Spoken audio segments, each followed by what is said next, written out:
This has to be the worst reaction to getting 60 years in prison. Essentially, this guy accepted a plea deal, admitted to taking the life of a Detroit neurosurgeon, and then he used his sentencing hearing to make one of the most absurd statements I've heard in a courtroom in a long time. I like to say I'm not a regular person like everybody in this room. I'm not gay as what the prosecutor want me to be. Not a gang member. Okay. My guy. After I heard that and saw the expression of his lawyer thinking he just blew up his entire plea deal, I just needed to know everything about this case because this truly was the tip of the iceberg. So the story caught my attention after I stumbled across this court hearing where obviously this guy, he had already pleaded guilty, but he decided that the most important thing the courtroom needed to know was that he wasn't gay. My guy. This is not what you're on trial for. You're not on trial for being gay. But hey, once I started digging into what he was on trial for and how he even got there, the story, I just had to make a video on it. But don't get me wrong, this whole story is a tragedy, but the stupidity involved is quite entertaining. But unfortunately, the whole story starts off with Dr. Devin Hoover, who was a well-known Detroit neurosurgeon. Let's see where it is. Did you guys know that Canada is south of Detroit? Okay, anyway. So he was a guy who spent years becoming one of the top brain surgeons in the city, and he lived in a massive historic home outside of Detroit in the Boston Edison neighborhood. And he seemed to have his life pretty much figured out. And before anyone asks, yes, Boston Edison is it's a very beautiful area. It's one of those places where you walk through it and you're like, wow, this place is just loaded with money. Apparently Henry Ford used to live there, if that says anything.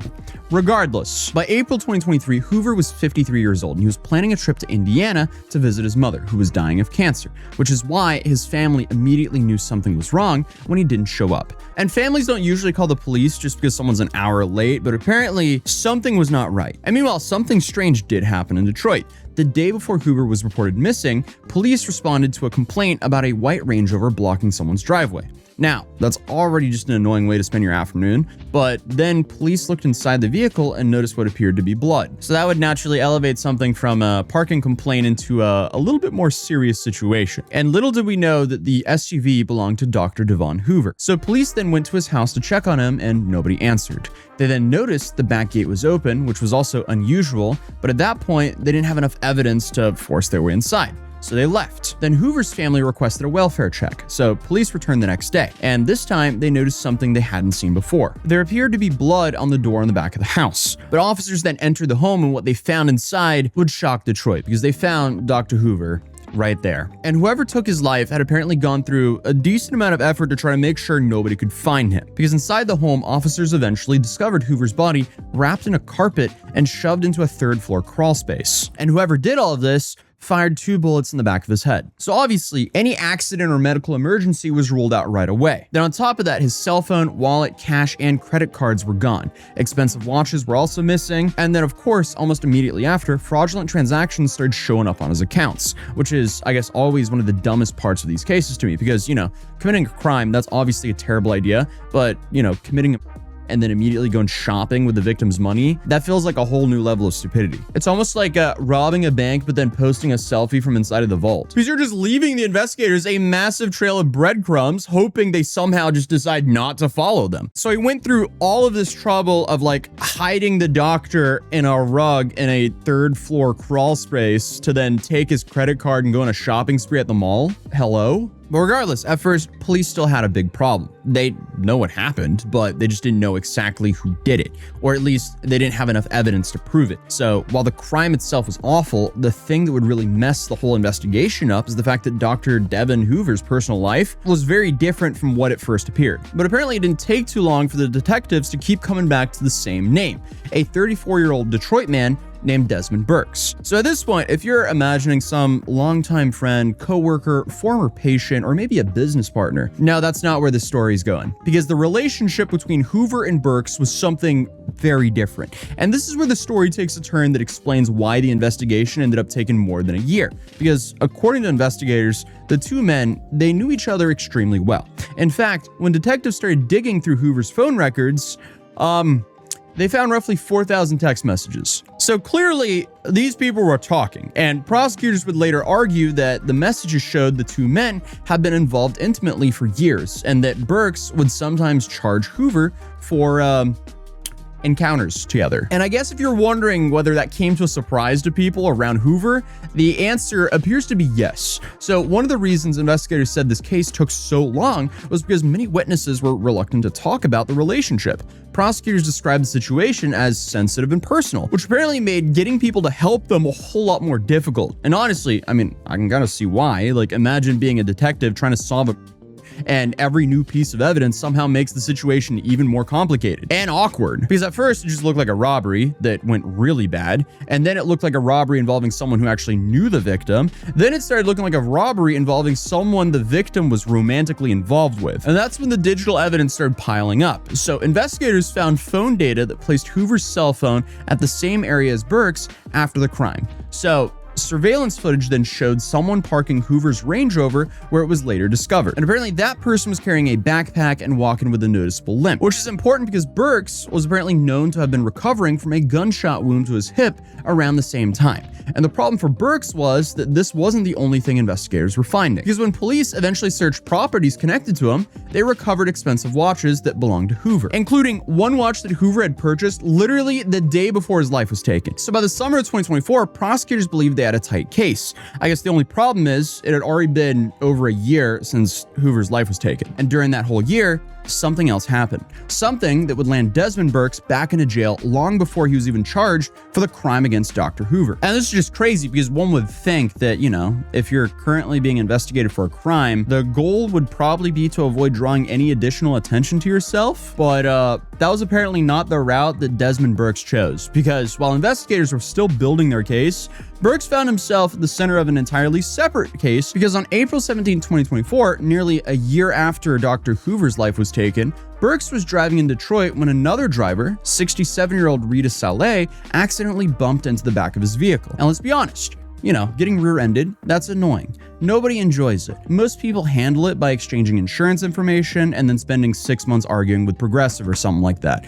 Who knows? But that is not what happened there. Instead, the two men got out of their vehicles and began arguing. Burks then punched Saleh and left him lying in the street. Saleh then suffered a severe head injury and was taken to the hospital. Then about 3 weeks later, he lost his life. And just like that, Burks found himself facing a homicide charge in a completely different case. And at this point, I mean, they still hadn't even charged him with Dr. Hoover's homicide. So clearly things aren't looking good for the guy. Regardless though, they believe that Burks was involved and had spent months gathering evidence, but they were still trying to build a case strong enough to survive trial. And then suddenly, you know, the same guy they're investigating for one homicide is arrested in connection to another one. So by May of 2024, Burks is sitting in jail on a $1 million bond for the whole Saleh case. And a few months later, prosecutors finally made the move. In August of 2024, more than 15 months after Dr. Hoover was found in his home, Wayne County prosecutor Kim Worthy announced charges against Desmond Burks. According to prosecutors, the investigation had stretched across multiple states, multiple countries, dozens of officers, thousands of messages, and mountains of digital evidence, and more than a year of work. And I guess the real question was whether Burks would face them to prove it at trial. So for nearly 2 years, that appeared to be the plan.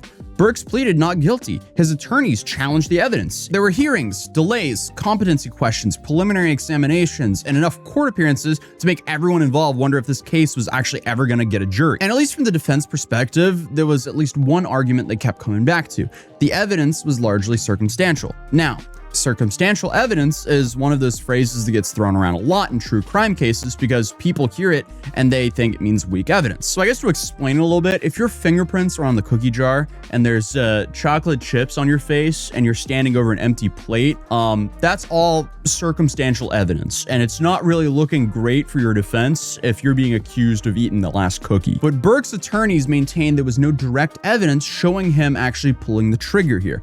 And eventually, the case was then set for trial. So by January of 2026, jury selection was underway, and the Hoover family was preparing to sit through weeks of testimony. Prosecutors were then preparing to present years' worth of investigative work, but then, at the last possible moment, Burks accepted a plea deal. Just like that, after years of denying everything, he pleaded guilty to second-degree murder. He also pleaded guilty to larceny, using a computer to commit a crime, weapons charges, and admitted responsibility in the separate Rita Saleh case. And the deal allowed him to avoid the possibility of spending the rest of his life in prison without parole on the original first-degree charge. So what changed? Did he suddenly have a change of heart? Only Burks knows the answer to that, honestly, but after years of saying that prosecutors had the wrong guy, he was now standing in court admitting guilt, which honestly should have just brought the whole story to conclusion. You know, the family, they could avoid a trial, the court could move on to sentencing. But then the hearing came, and before Burks ever got a chance to speak, the courtroom spent nearly an hour listening to members of Hoover's family describe what the crime had done to them. And honestly, some of those statements were just heartbreaking, because remember, Hoover's family wasn't just dealing with this crime. His mother was also dying of cancer at the exact same time. Several family members talked about how they expected to gather around their mother's bedside together, only to find themselves planning 2 funerals the same week, one for the doctor and one for their mother.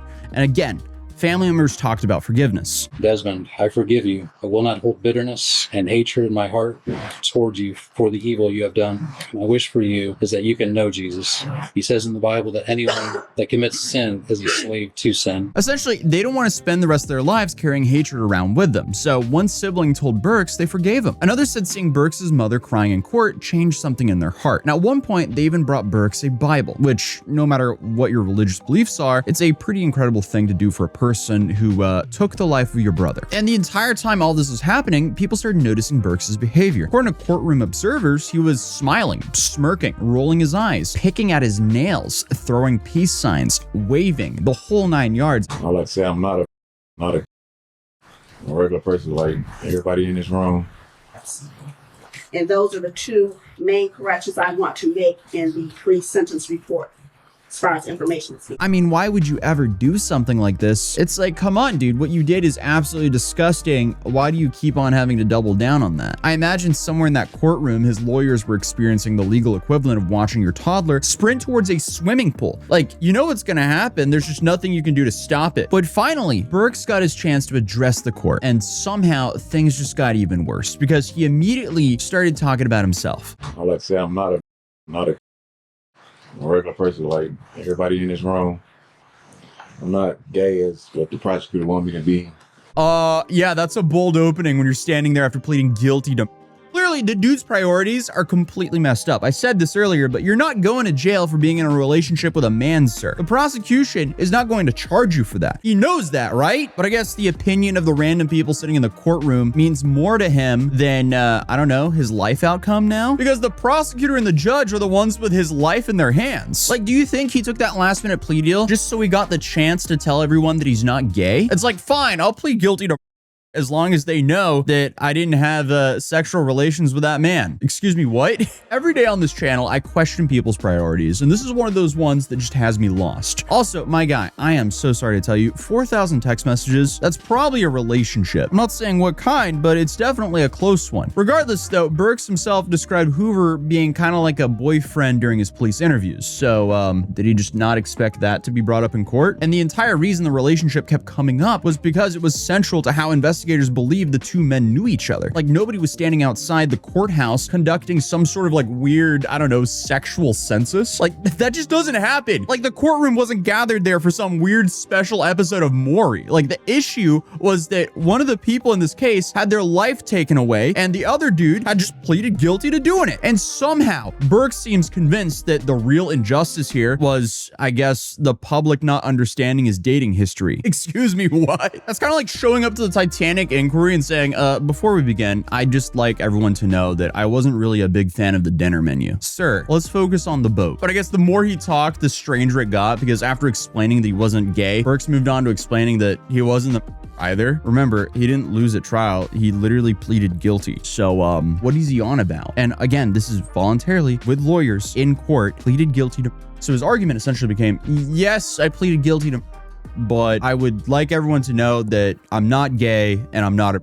Okay then. Like, the victim's family had spent a morning talking about grief, forgiveness, faith, and healing. Burks just spent it trying to beat the allegations that at this point weren't even the reason that he was in the courtroom, because again, he already pleaded guilty. And eventually the judge had enough. He delivered the line that basically ended the entire discussion. Quite frankly, you're a sir. All I have to say is, quite frankly, you are a sir. You pled under oath to that. and that's your sentence. Thank you, everyone. And just like that, the judge sentenced Desmond Burks to 35 to 60 years in prison for taking the life of Dr. Hoover, along with the additional time connecting for the passing of Rita Saleh. Which means the dude who spent years denying responsibility, accepting a plea deal to avoid the possibility of life without parole, and then used his sentencing hearing to argue about everything except the reason he was there, will likely spend most or the rest of his life behind bars. So that was the story of a man who looked at his sentencing and somehow decided the biggest misunderstanding that needed to be corrected wasn't the part, it was the fact that he's not gay. And the craziest part of all this is no one would even be asking that question if he didn't take the life of the doctor. But if you want an even crazier deep dive, this video shows an influencer realizing she's actually going to get life in prison. I'll be linking it here and in the comment section down below. But without further ado, I'll see you guys in tomorrow's video.